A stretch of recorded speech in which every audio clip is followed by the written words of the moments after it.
नमस्कार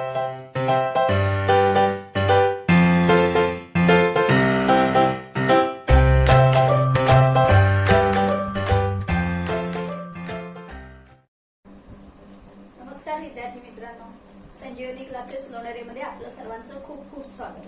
तुम्ही जर आमचे या आधीचे व्हिडिओज बघितलेले नसतील तर ते नक्की बघा आणि तुम्हाला जर ते आवडले तर लाईक करा, शेअर करा आणि सबस्क्राईब करा. आणि ज्यांनी आतापर्यंत आमच्या चॅनलला सबस्क्राईब केलेलं आहे त्यांचे खूप खूप धन्यवाद.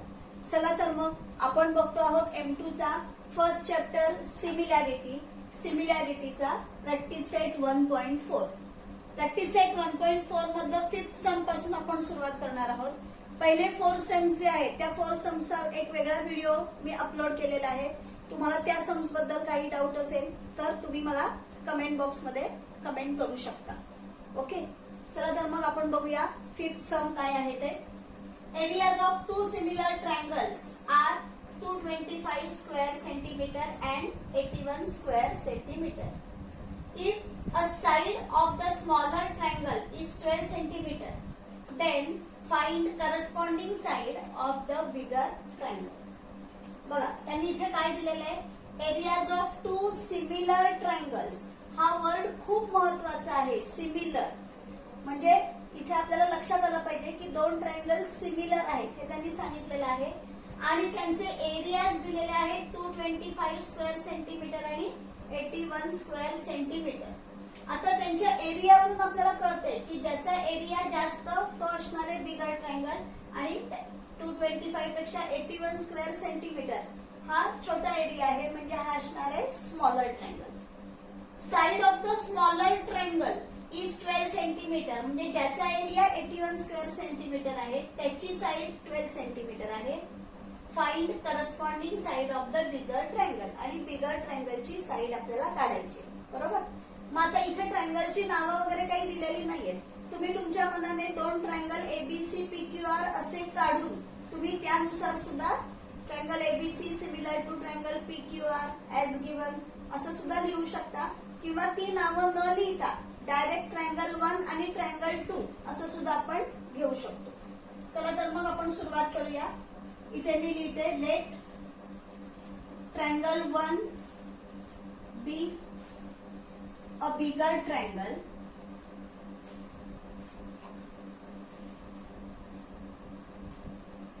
and triangle 2 be a smaller triangle. Triangle 1 आणि ट्रायंगल 2 या दोन पैकी ट्रायंगल 1 आपण बिगर ट्रायंगल म्हणून घेतला आणि ट्रायंगल 2 हा स्मॉलर ट्रायंगल म्हणून घेतला. म्हणजे मग आता त्यांच्या साइड्स ना आपण घेऊया S1 आणि S2.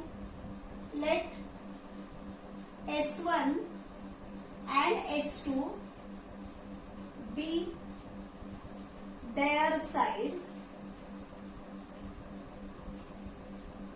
respectively. S1 and S2 या त्यांच्या साइड्स ऍज गिव्हन.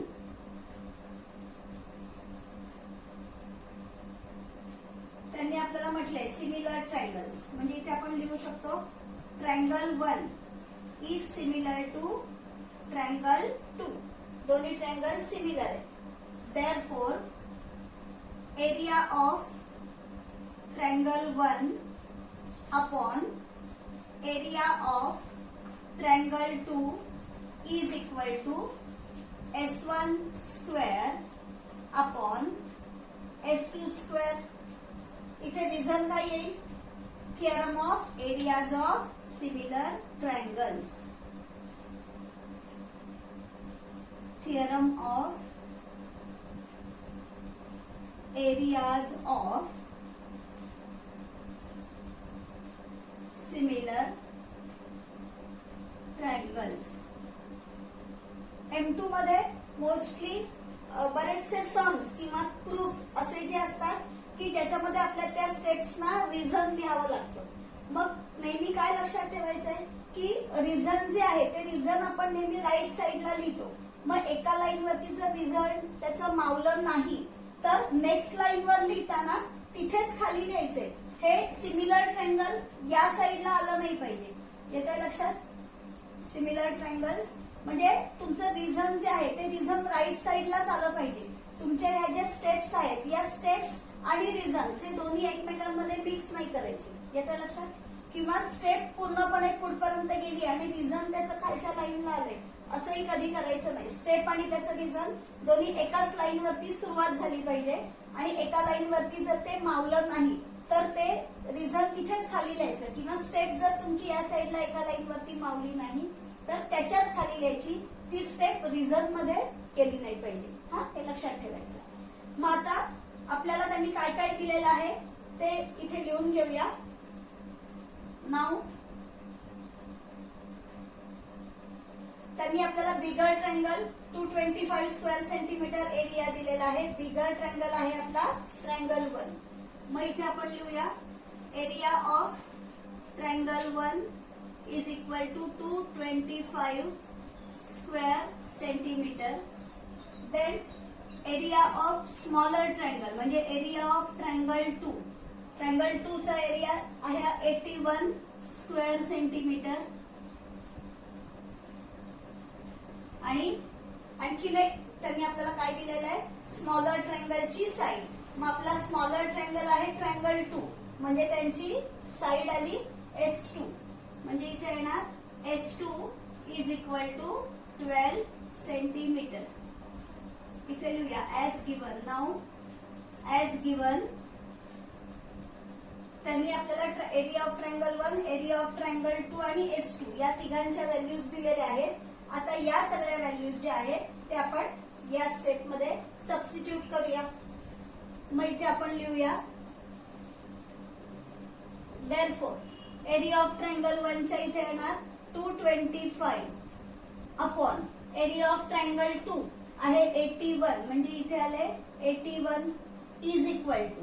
आता S1 बिगर ट्रायंगलची साईड आहे आणि बिगर ट्रायंगलची साईड आपल्याला माहिती नाहीये ती आपल्याला काढायची आहे.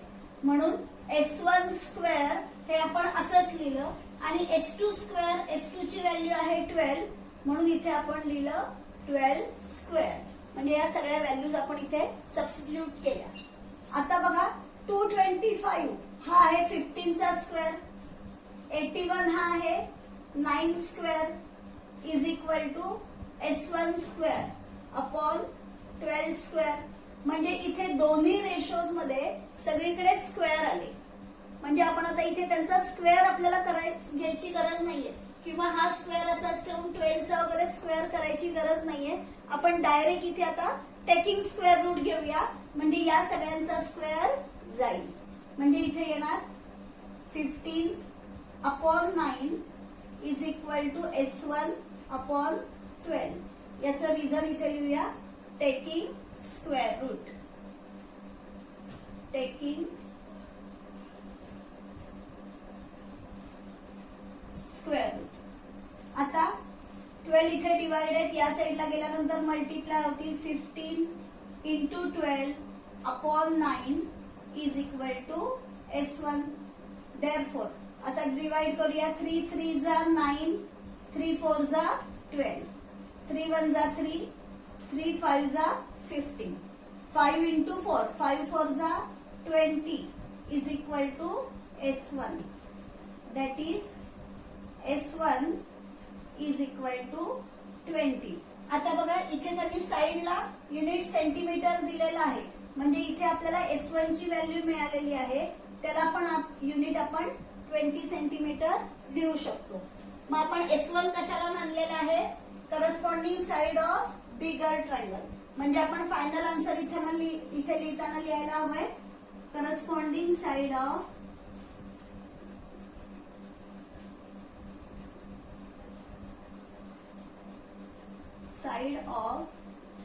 अ bigger triangle is of 20 centimetre. हे आलं आपलं फायनल आन्सर. नेहमीप्रमाणे आपण आपल्या फायनल आन्सरला बॉक्स केलं. आले लक्षात सगळ्यांना? चला आता आपण बघूया 6 सम. triangle ABC and triangle DEF are equilateral triangles. If area of triangle ABC is to area of triangle DEF is equal to 1:2 and AB is equal to 4, find DE. बघा त्यांनी आपल्याला इथे आता ट्रायंगल सिमिलर आहेत हे directly दिलेलं आहे का? नाही, कारण जर ट्रायंगल सिमिलर असतील तरच आपण theorem of areas of similar triangles वापरू शकतो. पण आता इथे त्यांनी ट्रायंगल सिमिलर दिलेले नाहीयेत, मग हे गणित कसं सोडवायचं? तर लक्षात ठेवा त्यांनी एबीसी आणि डीईएफ हे इक्विलॅटरल ट्रायंगल्स दिलेले. आता इक्विलॅटरल ट्रायंगल्स म्हणजे काय? तर ज्या ट्रायंगलच्या तिन्ही साइडची लेंथ इक्वल असते तो इक्विलॅटरल ट्रायंगल. बरोबर. बरं, नुसत्या साइडची लेंथ इक्वल नसते तर इक्विलॅटरल ट्रायंगलचे तिन्ही अँगल जे असतात ते अँगल सुद्धा कॉन्ग्रुएंट असतात 60-60-60 डिग्रीचे. बरोबर. मग जर दोन इक्विलॅटरल ट्रायंगल्स आपण घेतले तर त्यांचं साइडची लेंथ जरी काही वेगवेगळी असली तरी सुद्धा त्यांचे अँगल जे आहेत ते 60 डिग्रीचेच असणार आहेत. म्हणजे ए टेस्टनी ते ट्रायंगल सिमिलर येणार आहेत. याचाच अर्थ इथे आपण लिहू शकतो equilateral triangles are always similar. बरोबर. म्हणजे मग एबीसी आणि डीईएफ हे इक्विलॅटरल ट्रायंगल्स दिलेले आहेत म्हणजे ते सिमिलर ट्रायंगल्स आहेत. म्हणजे हे आधी आपल्याला इथे मेन्शन करावं लागेल की ते इक्विलॅटरल ट्रायंगल्स असल्यामुळे ते सिमिलर आहेत आणि नंतर मग पुढे मग आपण थिअरम वापरून सम सॉल्व्ह करू शकतो. चला तर मग सोडवूया आपण आता.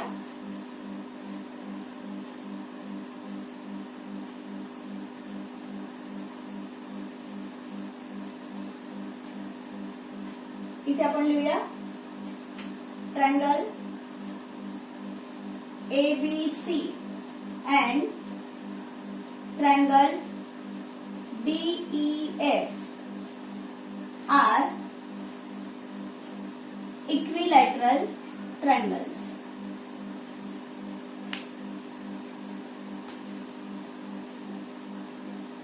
ABC and DEF are equilateral triangles. Equilateral triangles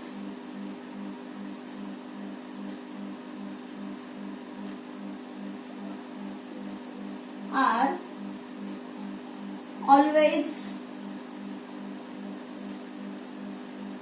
similar. कोणत्याही टेस्टने ते सिमिलर होऊ शकतात. बरोबर ना.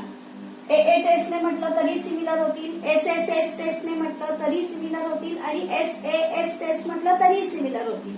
म्हणून इथे लिहिलं equilateral triangles are always similar.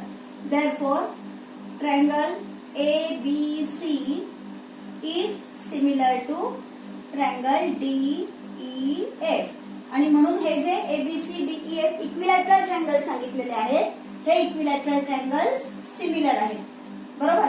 आता आपण त्यांचा थिअरम वापरू शकतो. मग आधी आपण त्यांचा रेशो लिहूया. त्यांनी काय दिलेलं आहे?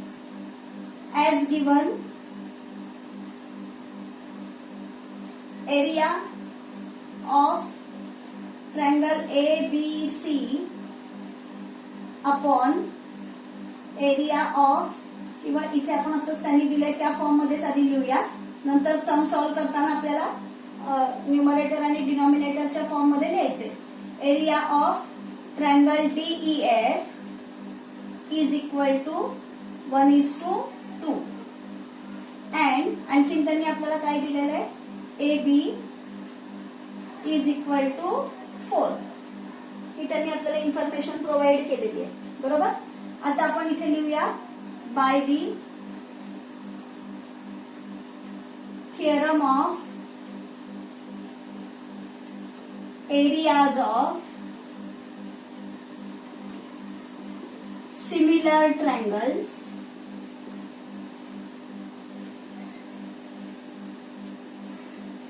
या थिअरमने काय येणार?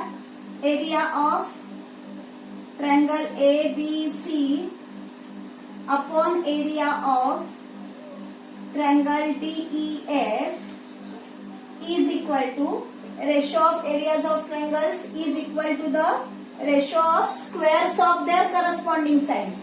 मग करस्पॉन्डिंग साइड्स याची AB साइड आहे आणि याची येणार DE ज्याची लेंथ आपल्याला काढायची आहे. म्हणजे इथे येणार AB² अपॉन DE². Therefore आता हा रेशो जो आहे हा रेशो त्यांनी आपल्याला दिलेला आहे 1:2. मग इथे आपण लिहूया 1/2 इज इक्वल टू एबी ची लेंथ त्यांनी आपल्याला काय दिलेली आहे 4 दिलेली आहे. इथे पण आपण लिहिलेले आहे म्हणजे इथे येणार 4 स्क्वेअर अपॉन डीई आपल्याला काढायचंय. मग डीई मी असंच ठेवलं डीई स्क्वेअर. आता बघा इथे स्क्वेअर आहे इथे पण स्क्वेअर आहे.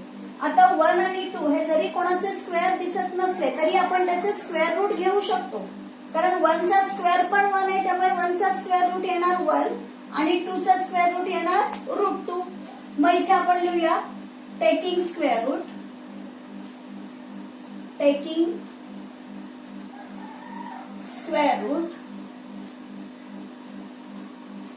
मग इथे येणार 1 upon √2 is equal to 4 upon DE.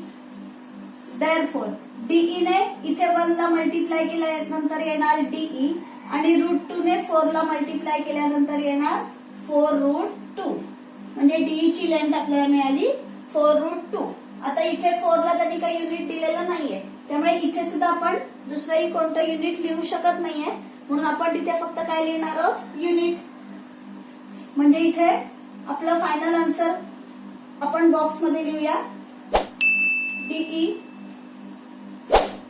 Is equal to 4√2 unit.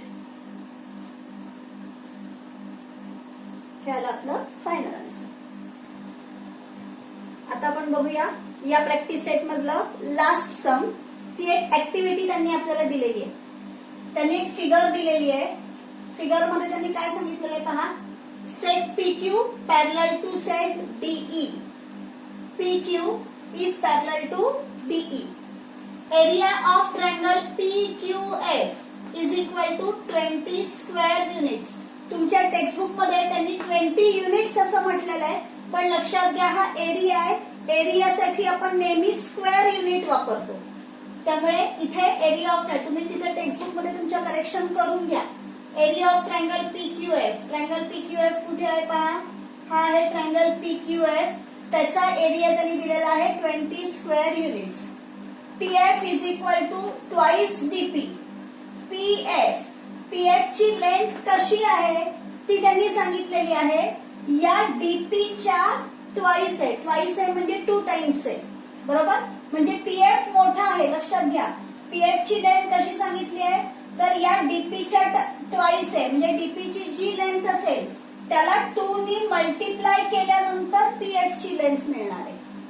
Then find area of quadrilateral DPQE. कुठे आहे क्वाड्रिलॅटरल DPQE. हा जो क्वाड्रिलॅटरल आहे या क्वाड्रिलॅटरलची चा एरिया आपल्याला काढायचा आहे बाय कम्प्लिटिंग द ऍक्टिव्हिटी. ही ऍक्टिव्हिटी त्यांनी आपल्याला दिलेली आहे त्याच्यामध्ये तुम्हाला दिसतंय एम्प्टी बॉक्सेस आहेत ते फिलअप करायचे आहेत आपल्याला म्हणजे आपल्याला या क्वाड्रिलॅटरलचा एरिया मिळेल. बघा solution. Area of quadrilateral PQF is equal to 20 square units. इथे सुद्धा टेक्स्टबुक मध्ये रॉंग झालेलं आहे येते लक्षात. Area of triangle sorry quadrilateral नाही triangle. Area of triangle PQF या ट्रायंगलचा एरिया त्यांनी दिलेला आहे 20 स्क्वेअर युनिट्स. इथे जे आपण वाचलंय तेच इथे सोल्युशनच्या सुरुवातीला गिवन जे आहे ते लिहून घेतलंय. PF is equal to twice DP. Let us assume DP is equal to X. DP ला X घेतलंय. DP ची व्हॅल्यू X घेतली. आता बघा जर DP ची व्हॅल्यू X घेतली इथे आहे बघा DP. जर DP ची व्हॅल्यू X घेतली तर त्या X ला 2 ने मल्टिप्लाय केलं की PF ची व्हॅल्यू मिळणार बरोबर ना. मग 2 ला X ने मल्टिप्लाय केलं की येणार 2X म्हणजे PF इज इक्वल टू आलं 2X. त्यांनी इथे लिहून दिलेलं आहे तरी मी तुम्हाला ते काय एक्सप्लेन करतेय कारण टेक्स्टबुक मध्ये हे सम ऍक्टिव्हिटी म्हणून आलेलं आहे. याचा अर्थ एक्झाम मध्ये ते ऍक्टिव्हिटी म्हणूनच येईल असं नाही. ते कदाचित तुम्हाला कम्प्लीट सम सॉल्व्ह करायला सुद्धा येऊ शकतं. त्यामुळे हे आन्सर कसं आलेलं आहे हे तुम्हाला ज्यावेळेला तुम्ही याची प्रॅक्टिस कराल तर प्रॅक्टिस करताना फक्त हे जे एम्प्टी बॉक्सेस आहेत ते एम्प्टी बॉक्सेस पाठ नाही करायचे किंवा ते लक्षात नाही ठेवायचे. तर कशा पद्धतीने या स्टेप्स लिहिलेल्या आहेत हे सुद्धा समजणं गरजेचं आहे. बघा DP is equal to X आहे, मग डीपी ची लेंथ जर का एक्स दिली, त्या एक्स ला 2 ने मल्टिप्लाय केलं की आपल्याला पीएफ मिळणार आहे, बरोबर. म्हणून पीएफ इज इक्वल टू आलं 2x. डीएफ आता इथे फिगर मध्ये बघा, आपण इथे लिहू. समजा डीपी एक्स दिलेला आहे आणि आपल्याला पीएफ मिळालेला आहे 2x, बरोबर. मग डीएफ ची लेंथ काढायची, पूर्ण डीएफ ची लेंथ काढायची, म्हणजे आपल्याला या डीपी मध्ये पीएफ ऍड करावा लागेल. मग इथे डीपी लिहिलेला आहे, डीपी प्लस इथे येणार पीएफ, डीपी प्लस पीएफ. मग आता इथे पुन्हा 2 एम्प्टी बॉक्सेसचं प्लस ऍडिशन करायची आणि मग आपल्याला 3x मिळणार आहे. म्हणजे या दोघांची एक्सच्या फॉर्म मधली जी व्हॅल्यू आहे ती व्हॅल्यू आपल्याला इथे लिहायची आहे. मग डीपी ची व्हॅल्यू आहे एक्स प्लस पीएफ, पीएफ ची व्हॅल्यू आहे 2x, एक्स प्लस 2x आपल्याला मिळालं 3x, बरोबर. आता पुढे पहा, इन ट्रायंगल एफडीई अँड ट्रायंगल एफपीक्यू, कोणते दोन ट्रायंगल्स घेतलेले आहेत? एफडीई हा जो मोठा ट्रायंगल आहे तो, अँड ट्रायंगल एफपीक्यू त्याच्या आतमधला हा एक छोटा ट्रायंगल आहे तो. त्याच्यामध्ये angle FDE is congruent to angle dash corresponding angles. म्हणजे त्यांनी इथे दिले की हा जो एफडीई अँगल आहे त्याचा करस्पॉन्डिंग अँगल आपल्याला इथे लिहायचा आहे, बिकॉज त्यांनी आपल्याला बघा पीक्यू आणि डीई हे दोन पॅरलल दिलेले आहेत ना. मग जर हे दोन पॅरलल आहेत, आपण डीएफ ही जर का ट्रान्सव्हर्सल घेतली तर आपल्याला हे जे आहेत हे करस्पॉन्डिंग अँगल्स मिळतात, बरोबर आहे. मग आता बघा एफडीई एफडीई हा जो अँगल आहे याच्या बरोबर कोणता अँगल मिळेल? एफपीक्यू हा करस्पॉन्डिंग अँगल मिळेल. म्हणजे इथे आपण लिहूया अँगल एफपीक्यू. तसंच याच दोन पॅरलल लाईनची जर ईएफ ही ट्रान्सव्हर्सल घेतली तर इथे आपल्याला करस्पॉन्डिंग अँगलची अजून एक पेअर मिळेल. Excuse me. त्याच्यामध्ये त्यांनी आता एफईडी हा अँगल दिलेला आहे, म्हणजे याचा करस्पॉन्डिंग अँगल येईल एफक्यूपी. मग इथे आपण लिहूया अँगल एफक्यूपी करस्पॉन्डिंग अँगल. मग जर दोन ट्रायंगल्स मध्ये कॉन्ग्रुएंट अँगलच्या दोन पेअर्स मिळाल्या म्हणजे ते दोन्ही ट्रायंगल्स ए टेस्टने सिमिलर झाले, बरोबर आहे. आता ट्रायंगल सिमिलर झाले की आपण तिथे theorem of areas of similar triangles वापरू शकतो. इथे त्यांनी कुठेही रिझन लिहिलेलं नाहीये, पण ज्या वेळेला तुम्ही ते कम्प्लीट सम सॉल्व्ह कराल, ऍज अ ऍक्टिव्हिटी नाही, फक्त सम सॉल्व्ह कराल, त्यावेळेला तिथे रिझन लिहायला विसरायचं नाही. Area of triangle FDE upon area of triangle FPQ is equal to, मग हे जे सिमिलर ट्रायंगल्स इथे आपण दाखवलेले आहेत त्यांच्या एरियाचा रेशो इज इक्वल टू येणार त्यांच्या साइड स्क्वेअरचा रेशो. मग इथे त्यांनी 3x square upon 2x square. मग आपल्याला माहितीये 3x आपल्याला कोणाची मिळाली साइड, कोणती साइड मिळालेली? डीएफ.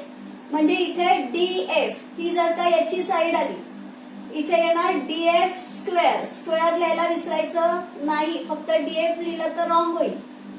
DF square.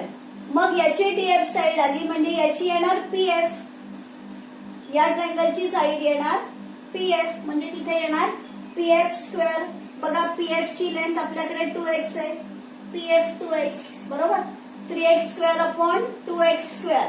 मग इथे 3 चा स्क्वेअर 9 आला, 2 चा स्क्वेअर 4 आला, x स्क्वेअर कॅन्सल झाले. म्हणजे इथे आपल्याला दोन ट्रायंगलच्या एरियाचा रेशो मिळाला 9/4. आता एरिया ऑफ ट्रायंगल एफडीई हा जो न्यूमरेटर मधला ट्रायंगल आहे त्याचं नाव आपण तसंच ठेवलं, एरिया ऑफ ट्रायंगल एफडीई.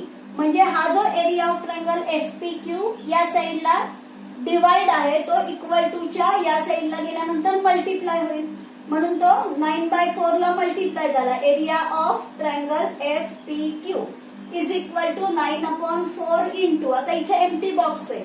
आता त्यांनी एरिया ऑफ ट्रायंगल बघा पीक्यूएफ किंवा एफक्यूपी काही आलं तरी चालेल, इथे त्यांनी एफपीक्यू असं त्याचं नाव दिलंय, बरोबर. पण ट्रायंगल तोच आहे आपला. मग त्या ट्रायंगलचा एरिया दिलेला आहे 20, म्हणून इथे आपण लिहूया 20. मग 4 ने डिवाइड केलं, 4 1 जा 4, 4 5 जा 20, इथे 5 येतील. 9 5 जा 45 म्हणजे या ठिकाणी आपल्याला मिळालं 45. 45 पासून आन्सर आपल्याला मिळालेला आहे area of triangle FDE. FDE triangle आहे त्याचा एरिया आपल्याला मिळाला 45. मग आता एरिया ऑफ क्वाड्रिलॅटरल DPQE बघा, DPQE याचा एरिया आपल्याला काढायचा. म्हणजे तुमचा मोठा ट्रँगल आहे ना, बघा हा मोठा ट्रँगल आहे, या मोठ्या ट्रँगल मधून हा जो दुसरा छोटा ट्रँगल आहे ना, त्या मोठ्या ट्रँगलच्या एरिया मधून या छोट्या ट्रँगलचा एरिया आपण जर सबट्रॅक्ट केला तर आपल्याला या क्वाड्रिलॅटरलचा एरिया मिळतो. बरोबर आहे. मग तसंच इथे एरिया ऑफ ट्रँगल FDEचा चा एरिया मिळालेला आहे 45. त्याच्यामधून एरिया ऑफ ट्रँगल FPQचा एरिया आहे 20. 45 मधून 20 मायनस केले म्हणजे आपल्याला इथे मिळाले 25 युनिट. आपल्याला लिहिणं गरजेचं आहे कारण याच्यासाठी त्यांनी मीटर सेंटीमीटर असं काही दिलेलं नाहीये, स्क्वेअर युनिट्स म्हटलेलं आहे. म्हणजे इथे पण येणार square units. Area of quadrilateral DPQE याचा एरिया येणार 25 स्क्वेअर युनिट्स. ऍक्टिव्हिटी सगळ्यांना व्यवस्थित लक्षात आलेली आहे. हा पुन्हा एकदा सांगते, ऍज अ ऍक्टिव्हिटी म्हणून सुद्धा लक्षात ठेवायचं आहे. आणि फक्त एवढं सम समजा कम्प्लीट द ऍक्टिव्हिटी नसेल तर हे सम कसं सॉल्व्ह करता येईल तर तेही लक्षात ठेवायचं आहे. आणि इथे जे रिझन लिहितो आपण by theorem of areas of similar triangles, तर ते रिझन लिहायला विसरायचं नाही. हा एक्सरसाइज सुद्धा खूप महत्वाचा आहे. सगळी गणितं त्यातली महत्वाची आहेत. सगळ्या गणितांची खूप छान प्रॅक्टिस करायची आहे. अजिबात गणितं कठीण नाहीये आणि जेवढी जास्त प्रॅक्टिस कराल तेव्हा तेवढी तुम्हाला ती जास्त मग चांगल्या प्रकारे सोडवता यायला लागतील आणि तुम्हाला ती सोपी सोपी वाटतील. येत्या लक्षात. चला तर मग या व्हिडिओमध्ये आपण इथेच थांबूया. पुन्हा भेटूया पुढच्या व्हिडिओमध्ये.